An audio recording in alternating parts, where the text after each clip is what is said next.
thought he could trap Jesus with one simple question. Instead, Jesus told a story that shattered every assumption about race, religion, and what it means to be human. This is the story that still divides America today, and the answer that could heal our deepest wounds. Picture the scene in first-century Palestine, Jesus teaching a crowd in a dusty marketplace. But not everyone was there to learn. Standing at the edge, arms crossed with intellectual arrogance, was Malchus ben Hillel, a lawyer sent from Jerusalem to trap Jesus. The religious establishment was growing concerned about this Galilean carpenter, who attracted followers from every social class. "Teacher," Malchus called out with condescending authority, "what must I do to inherit eternal life?" This wasn't genuine seeking, it was a carefully prepared trap. If Jesus gave standard religious formulas, he'd be exposed as conventional. If he contradicted established law, he could be accused of heresy. But Jesus revealed the teaching method that would become history's most effective moral education. Instead of providing answers, he asked questions that forced people to examine their own hearts. "What is written in the law?" Jesus replied. "How do you read it?" Brilliant tactical psychology. Jesus forced Malchus to demonstrate his knowledge while making him responsible for the conversation's direction. Malchus felt satisfaction. Jesus was inviting him to display his superior knowledge. He delivered what he considered a masterful summary. "You shall love the Lord your God with all your heart, soul, strength, and mind, and you shall love your neighbor as yourself." The answer was textbook perfect, combining Deuteronomy 6:5 with Leviticus 19:18, distilling the entire Jewish law into two principles: total devotion to God and practical love for fellow humans. Jesus' unexpected response: "You have answered correctly. Do this, and you will live." The simplicity was unsettling. No elaborate commentary, no theological complexity, just straightforward affirmation, followed by direct challenge. If you understand the law this clearly, the question isn't what you need to know, but whether you're willing to do what you already know. But Malchus wasn't finished. He hadn't traveled from Jerusalem just for theological confirmation. "And who is my neighbor?"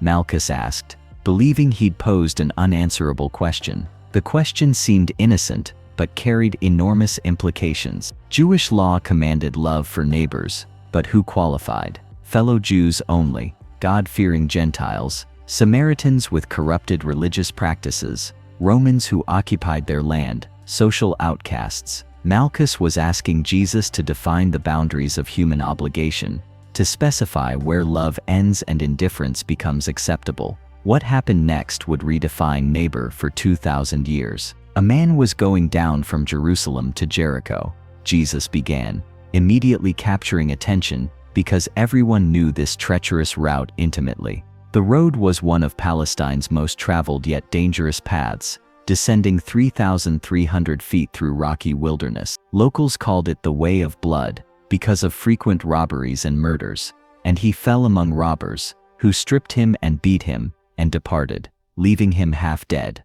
The crowd could easily imagine what followed: professional bandits, who beat victims not just to overcome resistance, but to ensure no future identification. The victim had been stripped of everything: clothes, money, jewelry. More importantly, he'd been beaten so severely that survival was questionable. Half dead meant unconscious, possibly dying, certainly unable to help himself. But there was another crucial dimension. In first-century Palestine, identity was determined by clothing, speech, and cultural markers. A man stripped, unconscious, and covered in blood would be unrecognizable. No one could determine his ethnic background, social status, or religious affiliation. This detail was crucial. The victim wasn't identifiably Jewish, Samaritan, Greek, or Roman. He was simply a human being in desperate need, stripped of all categories that typically determined how people treated each other. Now by chance a priest was going down that road, Jesus continued. Picture this priest, a man in his 50s wearing distinctive white linen robes, returning to Jericho after completing his week of temple service, offering sacrifices, burning incense, blessing worshippers. For the past week, he'd been the human embodiment of religious purity. Now he was heading home, probably looking forward to rest. Rounding a bend, the scene confronted him. A man lying motionless, stripped naked, covered in blood, apparently unconscious or dead. The priest stopped, his mind racing through practical and religious implications. As a priest, he was subject to strict ritual purity laws that governed every aspect of his life. Contact with blood would make him ritually unclean, preventing him from performing religious duties until undergoing purification ceremonies. Contact with a corpse would defile him more seriously, requiring elaborate cleansing rituals and extended periods of quarantine that could last days. Was the man dead? From his current position, impossible to tell with certainty. If he approached closer to check and discovered a corpse, he would become ritually defiled immediately. There were practical complications too. The Jerusalem road was notorious for sophisticated bandit operations, and some criminals used apparently injured people as bait for ambush. Approaching could mean walking into a trap. Medical care would require supplies, skills, and time he didn't possess. Legal liability under Roman law could hold rescuers responsible for ongoing welfare and expenses. As these thoughts raced through his mind, he constructed theological justification for non-involvement that sounded reasonable, even virtuous. Wasn't his primary obligation maintaining ritual purity that enabled temple service to benefit the entire community? Didn't his responsibilities to the Jewish people as a whole outweigh obligations to one individual of unknown background? Besides, other travelers would probably come along soon, someone more practically equipped, without religious obligations that could be compromised. And when he saw him, he passed by on the other side, Jesus said. The priest didn't just ignore the victim, he deliberately moved to the road's far side to avoid accidental contact. From his perspective, this wasn't cruelty but prudence, rational decision based on competing obligations. But the crowd understood something was terribly wrong. Here was a man whose entire life was dedicated to serving God, yet when confronted with human need, in its most desperate form, all his religious knowledge had led him to choose safety and ritual concerns over simple human help. So likewise a Levite, when he came to the place and saw him, passed by on the other side. Jesus continued. The Levite represented the educated religious middle class, serving as temple assistants. His education was extensive, memorized vast scripture portions, complex ritual law details, comprehensive theological knowledge. Encountering the same scene, he found it more disturbing than what the priest had witnessed. The victim had been lying in the sun for hours now, his condition obviously deteriorated since the first traveler passed. Blood loss, dehydration, and exposure to the elements made survival increasingly unlikely without immediate assistance. Time was running out, but he noticed something else that gave him pause: fresh wheel tracks and hoof prints around the victim's location, indicating other travelers, possibly multiple parties, had passed recently without stopping.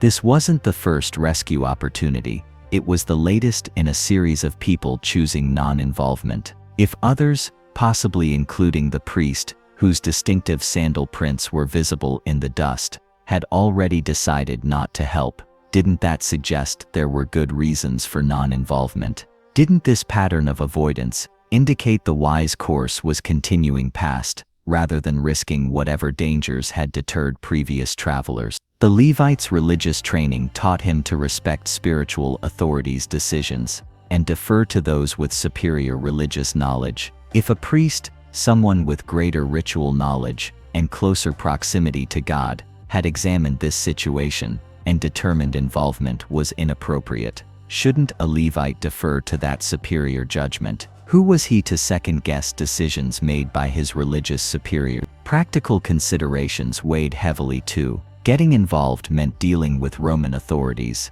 answering questions, potentially exposing himself to complicity accusations. Like the priest, he constructed theological framework, justifying non-involvement. Wasn't it possible this person's suffering was part of God's plan? Wouldn't interfering represent rebellion against God's sovereignty?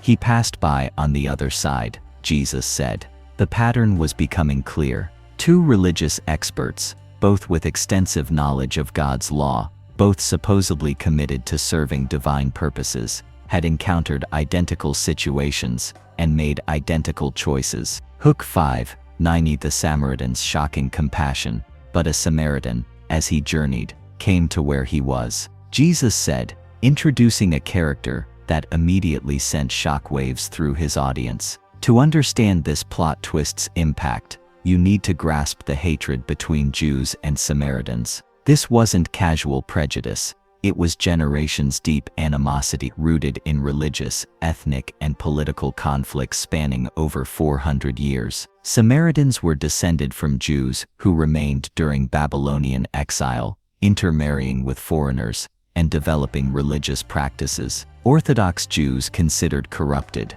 They built their own temple, claimed Moses as prophet, maintained traditions directly challenging Jerusalem's authority. From the Jewish perspective, Samaritans were worse than pagans because they were apostates, people who had abandoned true faith for convenient compromises. They were racial traitors, religious heretics. The hatred was mutual and absolute. Jews traveling through Samaria faced harassment, sometimes violence. The communities had developed parallel societies, avoiding contact whenever possible. So when Jesus introduced a Samaritan, his Jewish audience immediately knew this person was their enemy, someone they were supposed to hate. The Samaritan, Josiah ben Sanballat, was a successful merchant who regularly traveled trade routes connecting Damascus, Jerusalem, and Mediterranean ports. His business required maintaining relationships with people from every background: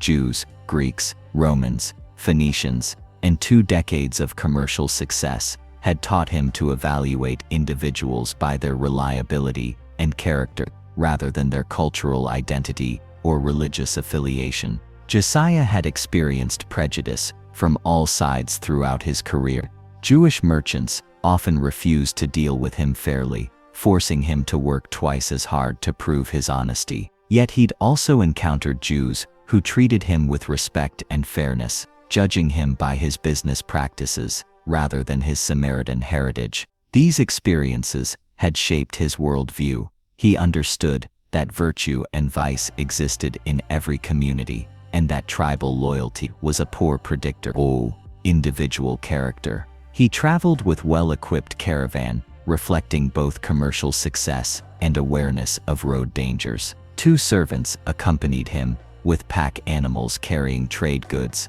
camping supplies, medical equipment. As Josiah's caravan approached the attack site, he could see from distance something was wrong. Experience with dangerous roads had taught him to scan constantly for trouble signs. "Master," called his servant, "someone appears to be lying by the road ahead. Should we take the alternate route?" Entirely reasonable suggestion. But as they drew closer, Josiah could see details indicating genuine emergency. The victim's position, blood patterns, scattered belongings all indicated authentic criminal violence. More importantly, the person was still alive.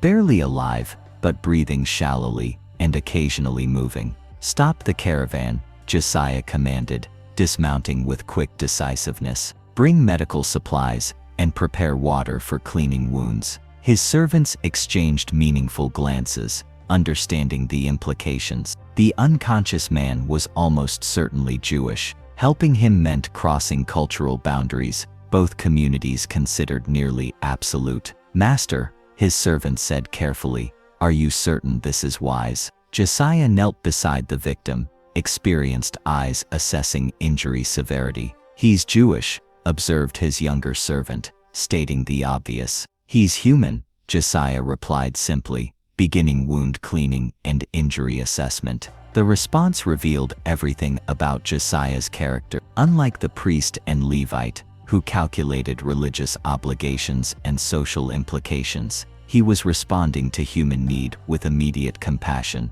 that recognizes suffering as suffering, regardless of cultural categories. And when he saw him, he had compassion, Jesus said, capturing the fundamental difference between his reaction and previous travelers. The priest and Levite had seen and calculated reasons for non-involvement. The Samaritan had seen and felt immediate empathy, translating into action. What Josiah did next would redefine compassion for 2,000 years. He went to him and bound up his wounds, pouring on oil and wine. Jesus continued, describing medical care that was both practically effective and symbolically significant. The oil and wine Josiah used weren't random available supplies. They were valuable trade goods, representing significant financial investment. In 1st century Palestine, wine served as the best available antiseptic for preventing infection in open wounds, while oil provided healing treatment and protection against further contamination. By using these expensive materials for emergency care to a stranger, Josiah was literally pouring money, his livelihood, onto another person's injuries, without any expectation of repayment or recognition. Working carefully to avoid causing additional pain,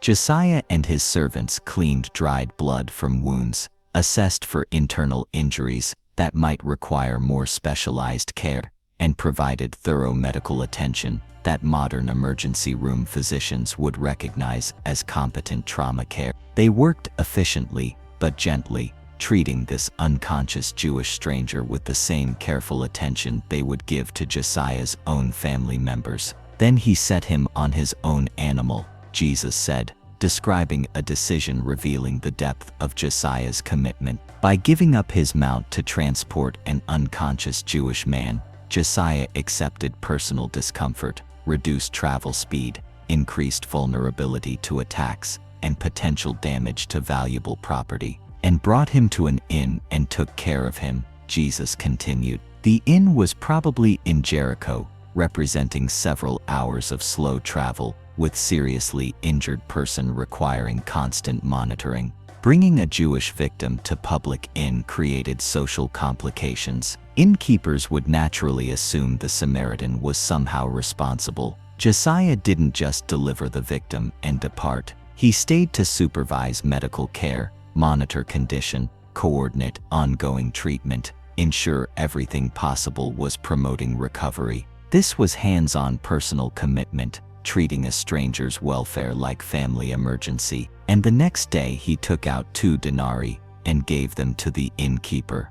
Jesus continued, 2 denarii equaled 2 days' wages for ordinary labor, enough to support entire families for nearly a week. Josiah wasn't making token contribution. He was providing comprehensive financial support, ensuring high-quality care. Most remarkable wasn't the money amount. It was the trust and ongoing commitment it represented. Josiah was essentially writing a blank check for strangers' welfare, and said to him, "Take care of him, and whatever more you spend, I will repay you when I come back," Jesus concluded. With these words, Josiah accepted unlimited financial liability for another person's medical expenses and recovery costs. He wasn't placing caps on generosity or establishing limiting conditions. He was promising to pay whatever amount necessary to ensure complete recovery. The crowd was stunned by the comprehensiveness of Josiah's commitment. This wasn't a spontaneous emotional response that would fade when the initial rush of compassion wore off.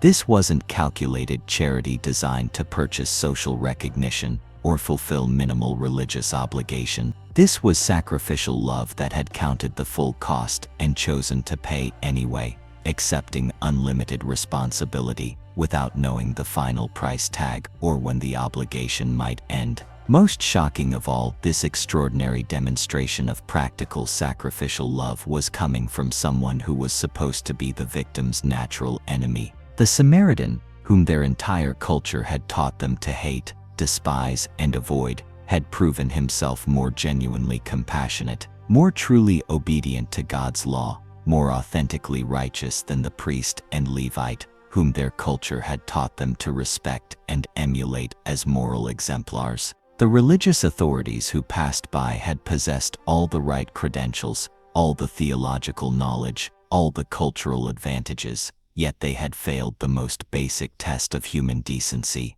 The despised outsider, operating without support of religious institutions or cultural approval, had demonstrated what love actually looks like. when it encounters desperate human need. As Jesus finished describing the Samaritan's extraordinary compassion, profound silence settled over the crowd. The story had challenged every assumption about virtue, prejudice, and religious authority. But Jesus wasn't finished. The story had been told responding to Malchus's specific question, and now it was time to turn that question inside out. Which of these three, do you think, proved to be a neighbor to the man who fell among the robbers? Jesus asked. The question was brilliant in simplicity and devastating in implications. Malchus had originally asked, "Who is my neighbor?" A question designed to establish boundaries around moral obligations, define limits for responsibility. But Jesus had reversed the entire framework. Instead of asking who deserved neighbor treatment, he was asking who had actually behaved like a neighbor. Instead of defining moral obligation boundaries, he was demonstrating what moral obligation looked like in practice. Malchus found himself in an impossible position. As a lawyer and religious expert, he couldn't deny the obvious answer. The priest had failed to show compassion.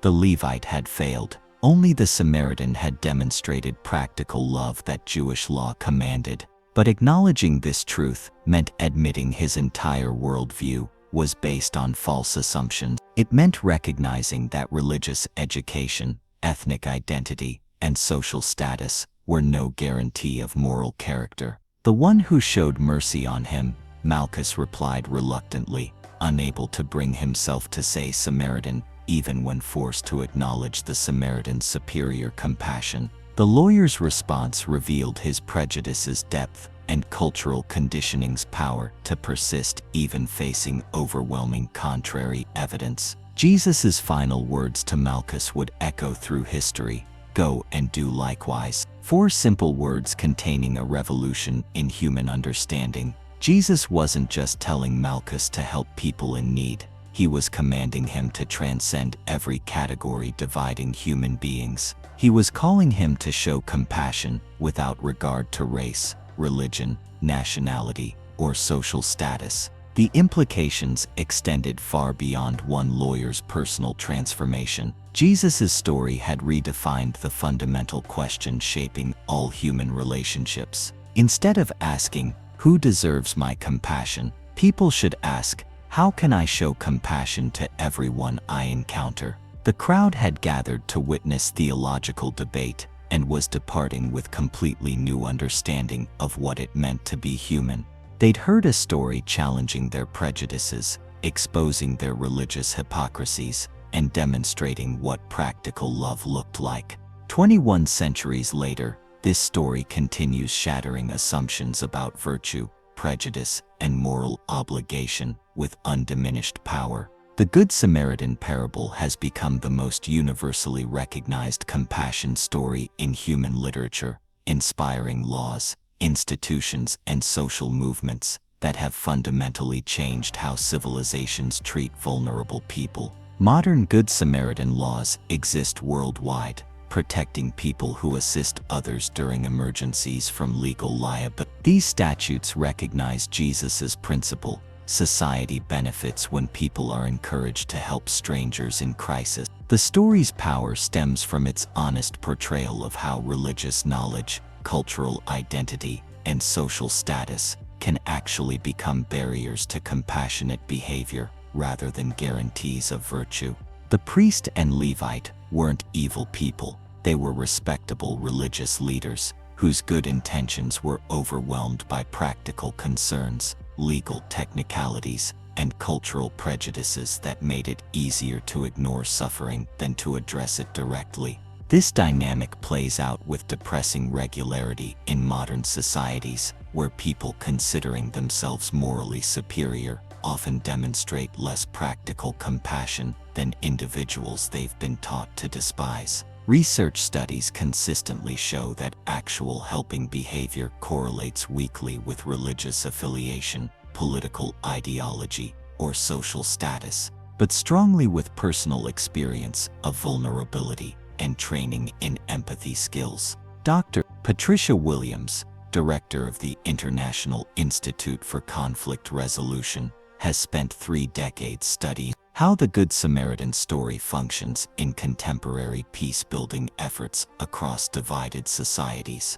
This parable provides the most effective framework we've found for helping communities overcome ethnic hatred and religious prejudice, she explains. When people understand that their supposed enemies are capable of extraordinary compassion, while their own tribe can fail basic moral tests, it becomes much harder to maintain the dehumanizing stereotypes that fuel conflict. Contemporary applications of Good Samaritan principles have created some of history's most effective humanitarian organizations. Doctors Without Borders provides medical care based solely on need, treating patients regardless of nationality, religion, or political affiliation. But the story's most profound modern relevance may be its challenge to tribal thinking dominating contemporary discourse. In an era when people increasingly define themselves in opposition to others, the Good Samaritan story insists human worth transcends every category dividing us. Immigration debates are transformed when participants remember that the Jerusalem road victim couldn't be identified by ethnicity, nationality, legal status, or documentation. He was simply a human being in desperate need of help. The Samaritan didn't check the victim's papers, verify his immigration status, or calculate whether he deserved assistance based on his background. He saw suffering and responded with compassion. Healthcare policy discussions take on different dimensions when viewed through the lens of the Samaritan's unlimited commitment to paying for a stranger's recovery costs. The Samaritan didn't cap his generosity, establish means testing, or create bureaucratic barriers to care. He promised to cover whatever was necessary for complete healing and restoration to health. Criminal justice reform conversations are influenced by recognizing that the priest and Levite's concerns about legal liability and religious regulations led them to ignore moral obligations that transcended mere rule following. Sometimes our legal and cultural systems create incentives that discourage the very compassion that would make society healthier and more humane. The parable also speaks powerfully to modern discussions about faith and action relationships. The religious leaders possessed extensive theological knowledge, but failed to translate it into compassionate behavior when confronted with concrete human needs. Perhaps most importantly, the Good Samaritan story offers hope for healing divisions threatening to tear apart communities worldwide. It demonstrates prejudice can be overcome when people focus on need rather than identity. Cultural enemies can become allies when recognizing shared humanity. The transformation continues today, wherever people choose to see themselves as neighbors to everyone they encounter, wherever communities define themselves by compassion for vulnerable members, and wherever individuals decide to measure character by response to need. Jesus' story about a Samaritan who stopped to help when religious authorities passed by continues reshaping human understanding of love, responsibility, and moral courage. It remains as radical today as 2,000 years ago, challenging every generation to answer the fundamental question, who is my neighbor? The answer, as the parable makes clear, is anyone who needs what we have the power to give. And the follow-up question is equally clear: what are you going to do about it?